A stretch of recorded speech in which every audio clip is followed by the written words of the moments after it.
Rajput coaching centre में आपका स्वागत है। तो देखिए स्टार्ट करते हैं क्लास 11 एंड 12 की फिजिक्स लेसन नंबर 1। तो देखिए क्वेश्चन है क्षेत्रफल वेक्टर से आप क्या समझते हैं। तो ये क्या है, देखिए क्षेत्रफल सामान्यतः क्षेत्रफल जो है उसको अदिश राशि माना जाता है, लेकिन परंतु वास्तव में क्षेत्रफल एक वेक्टर राशि है। वेक्टर का मतलब एक सदिश राशि है।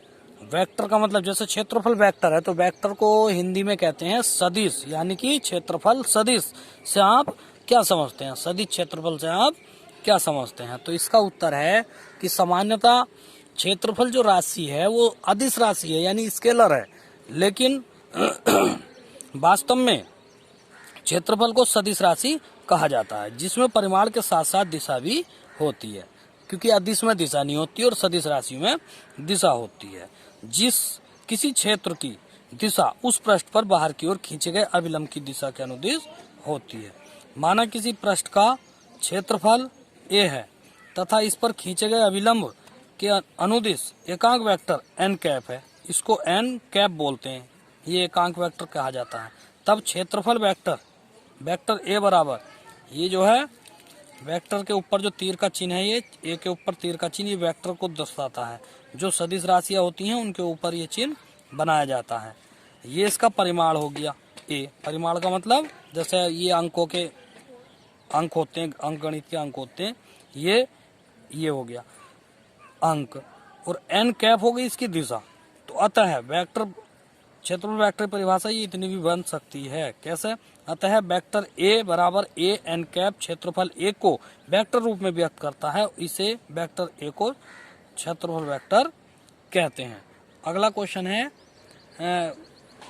घन कोण से आप क्या समझते हैं। तो आइए देखिए घन कोण से आप क्या समझते हैं। तो क्या है, किसी गोलीय पृष्ठ का क्षेत्रफल, ये जो क्षेत्रफल है छोटा सा, एक जिसमें दो गोले दिखाई दे रहे हैं, एक बड़ा गोला है और एक छोटा गोला है। तो बड़े गोले के केंद्र पर ये छोटे वाला गोला जो कोण अंतरित करता है इसको घन कोण कहते हैं, और इसको डी ओमेगा से प्रदर्शित करते हैं। वैसा घन कोण को ओमेगा से प्रदर्शित किया जाता है, लेकिन डी क्या है, इसमें एक छोटा टुकड़ा है, छोटे टुकड़े को डी से प्रदर्शित करते हैं। जैसे पूरे गोले का क्षेत्रफल तो है ए, पूरे गोले का क्षेत्रफल ए है, इस वाले गोले के क्षेत्रफल को डी ए माना गया। तो इस गोले के कारण केंद्र पर जो कोण बनेगा इसको घन कोण कहेंगे और इसे डी ओमेगा से प्रदर्शित करेंगे। ठीक है, तो आइए लिखते हैं किसी गोलीय पृष्ठ का क्षेत्रफल। देखिए किसी गोलीय पृष्ठ का क्षेत्रफल गोले के केंद्र पर जो कोण अंतरित करता है उसे घन कोण कहते हैं, इसे ओमेगा से प्रदर्शित करते हैं। माना r त्रिज्या का कोई गोला जिसका पृष्ठ क्षेत्रफल डेल्टा ए है, तब गोले के केंद्र पर अंतरित को घन कोण डी ओमेगा बराबर डेल्टा ए बटे आर स्क्वायर ये होगा।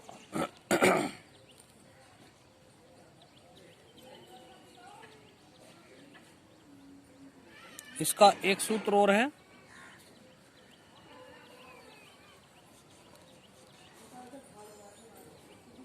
D A cos theta, D A cos theta बटे आर स्क्वायर ये होता है।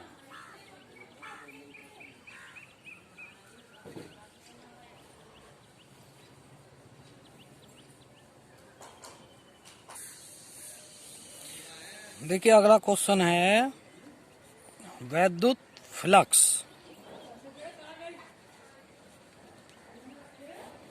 वैद्युत फ्लक्स से आप क्या समझते हैं।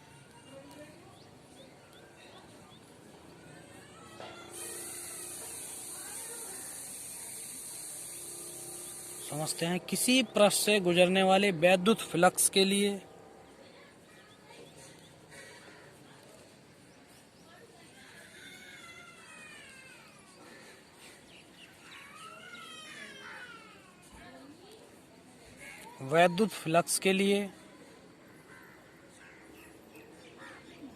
व्यापक सूत्र प्राप्त कीजिए।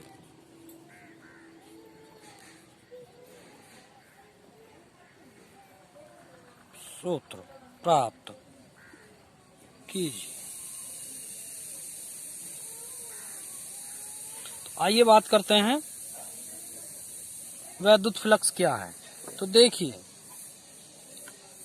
ये कोई पृष्ठ है, किसी भी प्रकार का पृष्ठ आप ले लीजिए, वैद्युत क्षेत्र है ये। अब इसमें से बल रेखाएं गुजरेंगी इस प्रकार से, ये आर पार हो रही हैं ऐसे, ये इस प्रकार से आर पार हो रही है। या दूसरा पृष्ठ ले लीजिए, दूसरे पृष्ठ में थोड़ी सी आपका लंबवत हो जाएंगी, इस तरह से आ रही हैं और ऐसा पार हो रही हैं।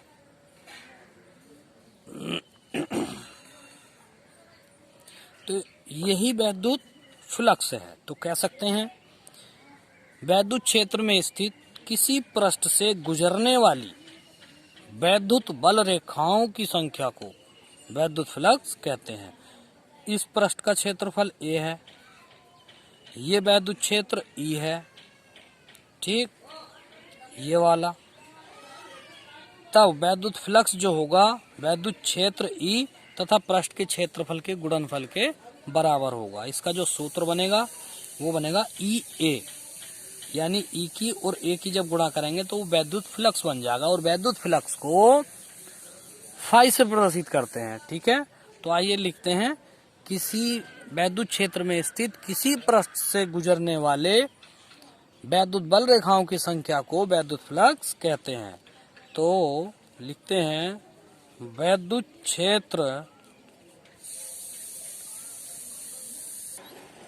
तो देखिए, में स्थित किसी पृष्ठ से गुजरने वाली वैद्युत बल रेखाओं की संख्या को वैद्युत फ्लक्स कहते हैं। इसे फाई से, फाई ई का मतलब इलेक्ट्रिक वैद्युत और फाई का मतलब फ्लक्स, वैद्युत फ्लक्स फाई ई से प्रदर्शित करते हैं। माना क्षेत्रफल अवयव डीए पर वैद्युत क्षेत्र की तीव्रता ई है, तब वैद्युत फ्लक्स डी फाई ई बराबर ई डी ए। डी वही छोटा जो टुकड़ा है वही लिया है, छोटा सा टुकड़ा। माना कोई समतल पृष्ठ जिसका क्षेत्रफल ए है, वैद्युत क्षेत्र ई में थीटा कोण पर स्थित है, तब अवयव जो छोटा टुकड़ा है डीए से गुजरने वाला वैद्युत फ्लक्स फाई ई बराबर, देखिए डीए से गुजरने वाला वैद्युत फ्लक्स यानी छोटे टुकड़े सब निकाला है, ये हमने समाकलन का चिन्ह लगा दिया तो पूरे टुकड़े से बन गया, तो तभी सब फाई ई कहेंगे। और इसका जो वेक्टर होता है, वेक्टर गुणा जो होती है वो होगी फिर ई ए कोस थीटा हो गया, ये हो गया E D A cos theta, ये इसका वेक्टर गुणा मानी जाती है, ठीक है। ई कोस थीटा बाहर ले लो, यहां से ई कोस थीटा बाहर हो गया तो अंदर रह गया डीए, और समाकलन डीए क्या होता है, ये ई ए होता है, तब फाई ई बराबर, तो ये हो गया ई ए, इस पूरे का मान ए हो गया कोस थीटा, ये इसका सूत्र हो गया ई ए कोस थीटा। अब यहाँ कंडीशन है, यदि थीटा बराबर 0 हो गया तो यहाँ से फाई ई बराबर हो जाएगा ई ए, और यदि थीटा हो गया 90 अंश तो यहाँ से फाई ई बराबर हो जाएगा 0, क्योंकि यहाँ 0 रखेंगे तो कोस 0 का मान 1 तो ई ए बचा, और यहाँ 90 रखेंगे तो कोस 90 का मान 0 हो गया, और 0 की गुणा हिस्सा होगी तो ये सब 0 हो गया, ठीक है। बाकी कल पढ़ाएंगे।